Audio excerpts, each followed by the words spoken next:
Hey folks, welcome back to Real Estate Investing Unmasked. Today I'm going to talk about something that's a little bit more somber. We're going to talk about what the stages of foreclosure are. For those of you that may be going through foreclosure right now, or those that think, you know what, I'm going to be going through foreclosure because I know whatever happened to me is going to keep me from being able to make my house payment, I can tell you it's very hard to go through. I've been foreclosed on at least 5 times. I say at least because that's all that I can remember. I may have had more. See, in my real estate investing career of almost 20 years, I've been foreclosed on a few times. I did very well at the beginning, and when the housing market crashed, I had actually sold all my property before that happened. When the market crashed, I tried to buy in as fast as possible, as quick as possible, as much as possible, and unfortunately, when I was doing that, I took on way too many properties. I took on lending terms that were not good for me. And I was trying to live the life that I read about in Rich Dad, Poor Dad. And the understanding I got from that book was, as long as it's cash flowing, it doesn't matter. And the reality is, it does matter. As a real estate investor who is still kind of new to the game, I bought a lot of property. And in so doing, when I took on those loans that I couldn't afford them only because I went from having 13 units that were completely filled in 1 month to the next month only having 4 units that were filled. And that was a huge hit. And I think part of it was the people who sold me the property had filled up these units so they could sell these properties. They pushed in whoever they could, anyone that could fog a mirror, they put into the property. And then a month later, after I had owned the property, they all stopped paying, and I had to start saying, well, either pay up or get out. And when you have 9 people out of 13 units, 9 out of 13 units that go vacant, and they're not paying anymore, and it's time for you to fix them up because they were never taken very good care of before. Yeah, that was rough. And so I missed some payments. I missed several payments and eventually ended up losing quite a few properties. So what are the phases that you go through? Now for me, what happens is there's some phases that go through that are logical phases, and then there are psychological phases you go through. The normal phases are this. Once you miss your first payment, typically banks will give you up to about 15 days in the month. So between the 1st of the month and the 15th, they'll give you as kind of just, you know what, we're waiting for your payment. Maybe there's something wrong with the mail. We don't know, but we're going to give you some time. They may charge you a late fee, but they'll give you a little bit of leeway time. After that, there's definitely a late fee. And then that's when they start getting ready to write you a letter saying, hey, you're defaulting. If you don't make a payment on time, it is considered a default, a loan default. When you bought that property, you promised, when you signed that dotted line, you promised that you would make payments every month, but you also said in that document that you signed, what would happen if you didn't make a payment. So if you still have the paperwork, you can look it up and you can see exactly what their plan is if you don't make that payment. And the plan is they're going to take the property from you. Now, the stages are, you get a notice of default, usually within 30 days.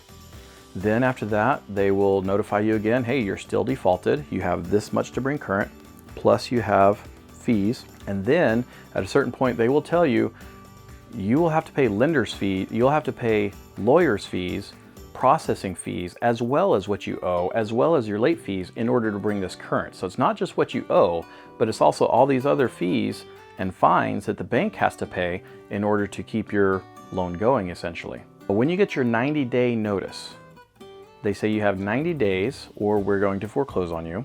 That's exactly what they mean.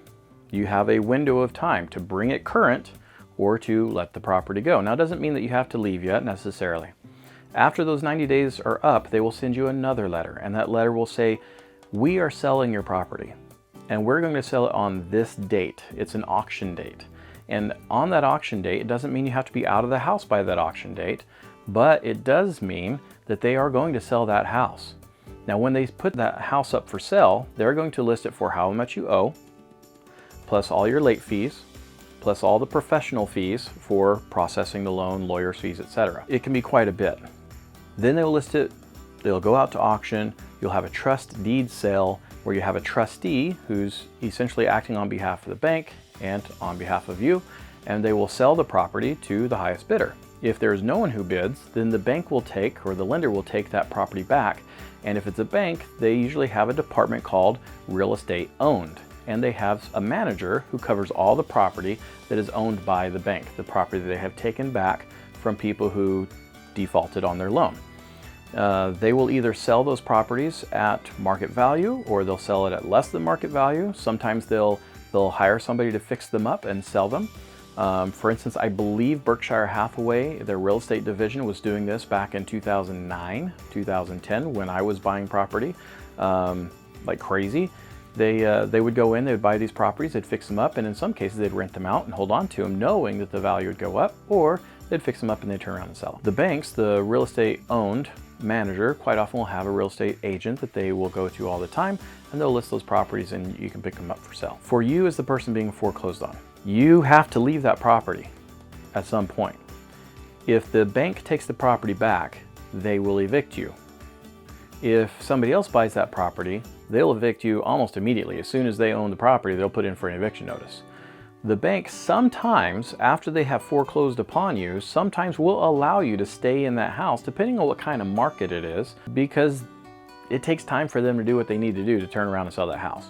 But when they're ready to take that property from you, it's like that. They will get the sheriff involved, they'll set up an eviction, and you'll have usually about 3 days to get out. Now, I have visited dozens of homes, if not hundreds of homes, where somebody has been evicted, and I see most of their stuff is left in the house. So if you are going through foreclosure and it's on a house that you're living in, you want to start considering what is important to you and how you're going to move it from where you are to where you're going. The only fortunate thing for you is if you know you're going through foreclosure and you know you will not be able to get out of foreclosure, is you have that, what you would have made toward the monthly payment, you have that to build up to be able to pay the moving cost to wherever you're going to go next. Now, as far as your credit gets hit pretty bad. At one point, my credit, I believe, was down at about a 450. It may have been even lower than that. It was low. Nobody wanted to lend me money for anything, which is okay. I don't like borrowing money. I don't like borrowing for cars. I hate credit cards.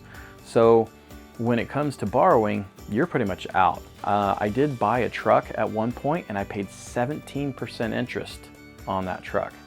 Now I tried to pay that off as fast as possible, but that was one way to rebuild my credit, and it was another way to honestly get transportation. So we were hit pretty hard by that. It took a couple of years to get back to the point where I could buy a property again. I do have a video on how to buy property during foreclosure, and I'll try to put it up where you guys can see it. You can click on it. But it is possible to buy property. Even the day after being foreclosed upon, you can buy property as long as you are creative in how you finance it. Most lenders won't touch you. If you've had an FHA loan, they may not lend to you for another 7 years if that was the loan that was foreclosed on. In other cases, if you were foreclosed on, maybe they'll lend to you in 2 years. Maybe they'll lend to you in 3 years. And some of it also depends on what caused you to default in the first place. In some cases, it was a medical emergency. Somebody got badly injured, you couldn't make payments for a couple of months, but once the insurance money kicked in and everything was okay, you were able to go ahead and now you can afford a house, no problem again. So there are ways that you can buy property again. You just gotta be a little creative. It took me about 7-8 years to have my credit go back up to about 800, but it was a long road, a really long road. And I did buy property during the time that I'd been foreclosed on. I bought property after. I bought property cash and I bought property with loans. The most common way that I bought it was through seller financing, but there are ways that you can get loans whenever you have been foreclosed upon, just like there are loans you can get when you've declared bankruptcy. Now I will tell you, when I was being foreclosed on, I got letters. I got letters, I got phone calls. What I did was I turned to voicemail and I said, you know, I'm getting way too many calls, and I sent everything to voicemail because they constantly want to talk to you. And sometimes they'll even call people that you know, that are close to you, family members, trying to reach you. And that's part of the psychological side. And it's really tough. And if you're going through that, you want to talk to somebody you trust and say, look, I'm going through this hard time. I just need somebody to just spill the beans, get it off my mind. It just is what it is, and I'm going to go through it. So it is important for your mental health to talk to somebody. If you don't have anybody to reach out to and you know you're going through hard times, you can send me an email. I'm okay with that. reach out to me at www.watchbobonemail.com and put all your frustration out there. Send me the email. And if that helps you get it off of your nerves and gets you back on the level, then you know what, so be it. But the reality is you can get through this. There is light on the other end. And in the end, it's just a house. It's just wood, drywall. Even as an investor, I've bought many properties after going through foreclosure, and you can too. Guys, I hope that this helped you. I hope you understand the process. If you have questions, again, reach out to me at www.watchbobonyoutube.com. You can also comment down below if you have other suggestions you have for people that are going through this. Maybe there's some services that you provide. I know that some lenders will do some loan modifications for people going through hard times. And if you know it's just a temporary setback, reach out to your lender. They're quite often willing to work with you. Most lenders do not want to buy that property back. Most banks don't want to have it on their rolls. So they would rather work with you and get that monthly payment in than have to take that property back and sell it. Now, the only exception to that is probably the hard money lenders. They'd probably rather get the property. But in the case of like a property that you're living in, a primary residence, they don't want that. So I hope that I've helped you out, and keep watching. I'll see you next time.